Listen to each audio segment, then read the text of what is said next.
What's good YouTube? In this video, I'll be showing you how to create this portal effect inside After Effects. It's an effect that I saw in this Draft Day 4x4 music video, which was directed by Sebastian Beltran, or Beltran, correct me if I'm wrong. He's personally one of my favorite directors in the industry right now, and he's directed a few of Concrete Boys music videos, and I thought this was a really unique effect, so I wanted to break it down for you guys in this video, so let's get right into it. So here in After Effects, I have this video playing from Draft Day's 4x4 music video. In order to get started, what we're going to do is create that background first. So we're going to mask out the top as well as the bottom, turn on the proportional grid so that we can see where exactly the midpoint of the composition is, and then I'm going to grab the rectangle tool and mask out the top part of the composition. Just make sure that it's exactly at the middle, and you can use the proportional grid as a guideline, so that's good. And then you're going to duplicate that layer, click that layer, click M to reveal the mask, and click subtract. And in order to create the look for this background, what I'm going to do is turn off the top layer for now. What we're going to do is make sure that this part of the masked layer is covering the bottom part of the composition. You want to make sure that it covers exactly the bottom half of the composition, and I'm just going to bring this mask a little lower just so that it covers the entire bottom part of the composition.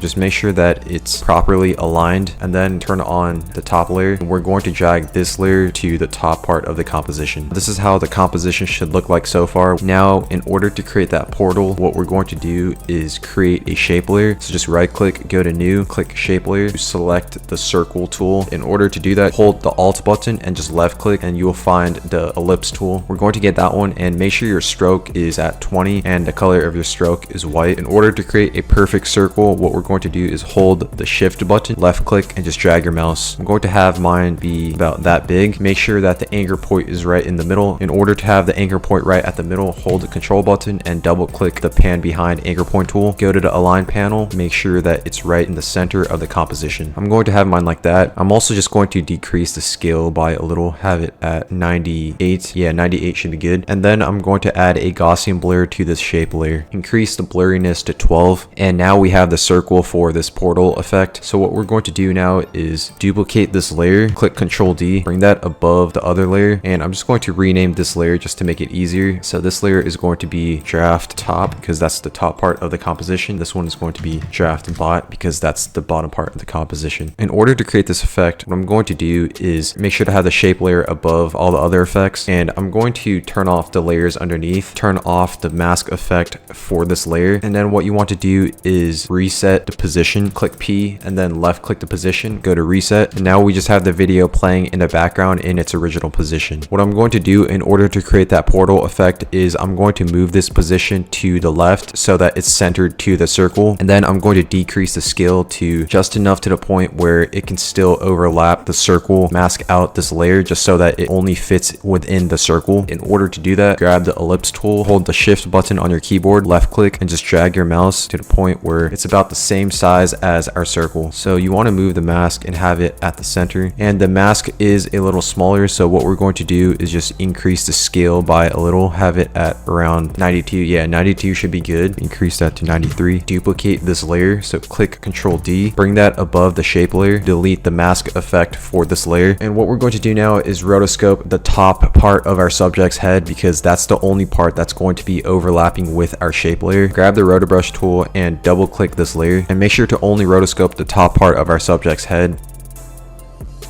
After going frame by frame in order to check that everything was accurately rotoscoped, you want to then click the freeze button and lock in your rotoscope subject. Go back into the composition, increase the feather to 10, decrease the shift edge to -100. So now if we play this, we have the top part of our rotoscope subject overlapping with the shape layer. If there's any parts that weren't rotoscoped correctly, we can still go back into the layer by double clicking the layer and clicking the freeze button, which unfreezes the rotoscope, and then rotoscope the parts that weren't rotoscoped properly. And then after you're done rotoscoping, hit the freeze button again, and that's just going to lock in our rotoscope subject again. You might need to rotoscope your subject again a few times in order to accurately accurately get the look that you're going for. And now what we're going to do is turn on the layers for the background, and I'm going to start creating some animations as well as effects for this portal effect. So for the background, what we're going to do is add that radial blur effect, and in order to do that, just right click, go to new, and create a new adjustment layer. We're going to add a radial blur effect to this adjustment layer. Decrease the amount to 6, go forward 10 frames, and in order to go forward 10 frames, you can hold the shift button and click page down on your keyboard. We're going to keyframe the amount to 0. Click that adjustment layer, click U to reveal the keyframes, go forward another 10 frames, keyframe the amount to 6, go forward another 10 frames, keyframe the amount to 6 again, go forward another 10 frames, keyframe that amount to 0, keyframe that amount to 0 again, keyframe that amount back to 6,